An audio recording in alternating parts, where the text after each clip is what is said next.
Hi there, so we're on chapter 25 of Baron's Marvelous Underground Journey. Let's get right to it.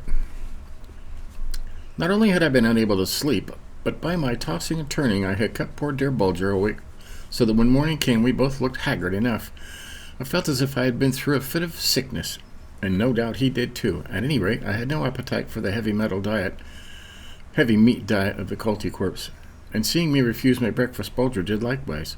I had promised Nebold to come early to the palace, for she had a number of questions she was to ask concerning the upper world. "Good morning, little Baron," she cried in her sweetest tones as I entered the throne room.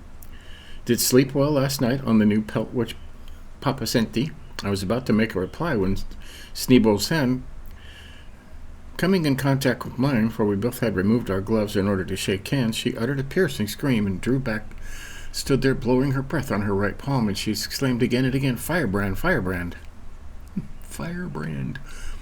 In an instant, King Eldis and a group of his counselors drew near, and pulling over their gloves, one after the other laid his hand in mine. "Glowing coals!" cried his frigid majesty. "Tongue of flame!" roared Phyllis. "Boiling water!" groaned Glacier Boy. "Red hot!" hissed Ichabod. Sounds like he's got a fever. "Thou must leave the palace at once," half pleaded King Eldis. "It would simply be madness for me to permit such a firebrand to remain within the walls of the royal residence. The intense heat of thy body would be sure to melt a hole in its walls ere the sun goes down." The royal councillors again drew off their gloves and laid hands upon poor Bulger, when a second alarm, even wilder than the first, was sent up, and we were hastily escorted back to our lodging-house. No doubt, dear friends, you will be somewhat mystified upon reading these words, but explanation is easy. Owing to worriment and lack of sleep, Bulger and I had awakened in a highly feverish condition, and to the culty course we had really seemed to almost be on fire. But our fever left us toward night, hearing which King Eldis sent for us and did all in his power to entertain us with song and dance, in both of which Sneebold was very skilled. Finding that his frigid majesty was in such rosy humor, if I may be allowed to speak that way of a person whose face was almost as white as the alabaster lamps over his head, I determined to ask him for permission to cleave asunder the icy cell of the little man with the frozen smile, and ascertain, if possible, from the collar, which made up apparently the gold and silver coin clasped around his neck, to whom he had belonged and where his home had been. No sooner had I preferred my request than I noticed that of the white face of the royal Gelidus parted with its smile and took on a terribly icy look. Methought I could look through the tip of his nose as through an icicle, and methought too that his ears shone in the light of the alabaster lamps like sheets of crystal ice, and that his voice as he spoke puffed into my face like the first flakes of a coming snowstorm. I quickly repented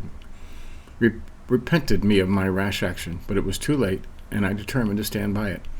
"Little Baron," spoke royal Gelidus in icy tones, "never a heart beat in a kingly breast that was purer or colder than mine, freer from the warmth of selfishness, with not a single hot corner of ire or anger to nestle in, or for weakness or folly to make their hiding places. For thousands of years my people have inhabited this icy domain and breathed this pure cold air, and never yet hath one desired to strike an axe of flint into the walls of that crystal prison. However, little Baron, there may be some warm corner in my heart, wherein cold and limpid wisdom may not be at home. Therefore come to me tomorrow for my answer. Meanwhile I'll take counsel with the coolest brains and the coldest hearts about me. If they see no harm in thy request, thou mayest crack open the crystal gates that have for so many centuries shut the man-like creature in his silent cell, and take him forth in order to study the mystic words graven on his collar.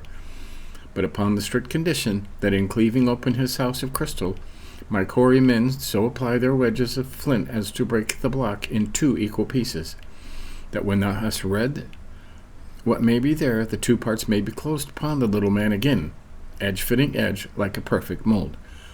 So exactly what to thine eye no sign of thine of joint will be visible. Thus promise, little Baron, that this royal, as to our royal which seems me that it should be, I promise most solemnly that the crystal cell of the little man with the frozen smile should be opened and closed exactly as frigid majesty had directed. It would be hard for me to tell you, dear friends, how happy I went to rest that night upon my icy divan, and how, as the tiny flame of my alabaster lamp shed its soft glow upon the walls of ice, I lay there turning over in my mind the strange and mysterious pleasure which was soon to fall on my lot. When the quarry of men of King Gelidus should set their wedges of flint on this glorious block of ice and cleave it asunder. Even Don Fum, master of masters, had never dreamed of receiving a message from the people who lived in the very childhood of the world, and in anticipation I enjoyed the splendid triumph which would be mine when I came to lecture before learned societies upon the mysterious lettering of the curious collar clasping the neck of the little man with the frozen smile. Imagine my anguish, dear friends, upon receiving a message from Gelidus the next day that his counselors had with one voice decreed against opening the crystal prison which stood in Schneeball's grotto. I was as if smitten with some sudden and awful ailment. I had never felt until that moment how keen the tooth of disappointment could be. I shivered first within a shell that made me brother to the Culticorps, and then I burned with fever so raging that a wild rumor spread through Gelidus's icy domain that I was setting fire to the very walls and roof. With wild outcries and faces drawn with nameless dread, the subject of his frigid majesty rushed pell-mell up the wide flights of stairs leading to the palace of ice, and then pleaded for the king to show himself. In cold and frigid majesty, Gelidus walked out upon the platform and listened to the prayers of his people.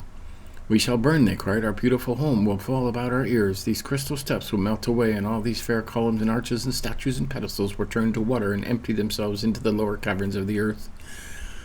The great window of our sky will fall with an awful crash upon our heads, putting an end forever to this fair domain of crystal splendor.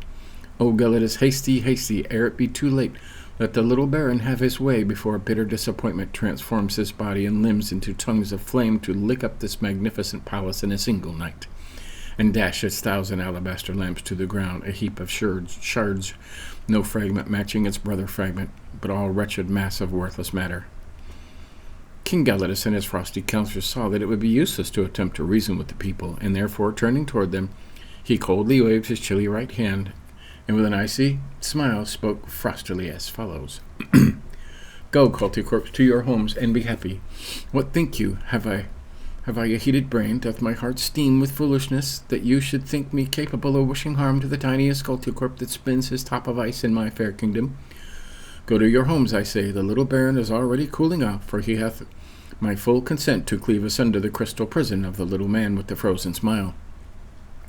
There is naught to be frightened about, my children. So eat hearty suppers and sleep soundly tonight for my royal word. For by tomorrow morning the little baron will cease to be the least bit dangerous to the peace and welfare of our icy kingdom. A cold good night to you all." In a short half-hour, the panic-stricken Culticorps were all back in their homes again, and when a messenger came from King Gelidus to measure my temperature, he found such great improvement that he opened his chilly heart and sent me a beautiful present from his treasure house, to wit, a small block of ice, clearer than any gem I had ever seen, in the heart of which lay a glorious red rose in fullest bloom. Each velvet petal opened out eagerly. Upon consulting my diary, I found that it was just 6 months to a day since I had left Castle Trump, and the loved ones sheltered by its time-worn tiles as cold as the covering of this thrice beautiful child of the upper world, I clasped to my breast and shed tears. And this was the way it came about, dear friends, that King Gelidus and his frosty counselors were brought to give their consent to my cleaving asunder the icy prison wherein lay the little man with the frozen smile. So, that was chapter 25. We'll stop there because we want it to be exciting, don't we? So, next time, I'll probably do this later on today even. We'll get into chapter 26. We're getting towards the end, so this should be interesting. Stay tuned.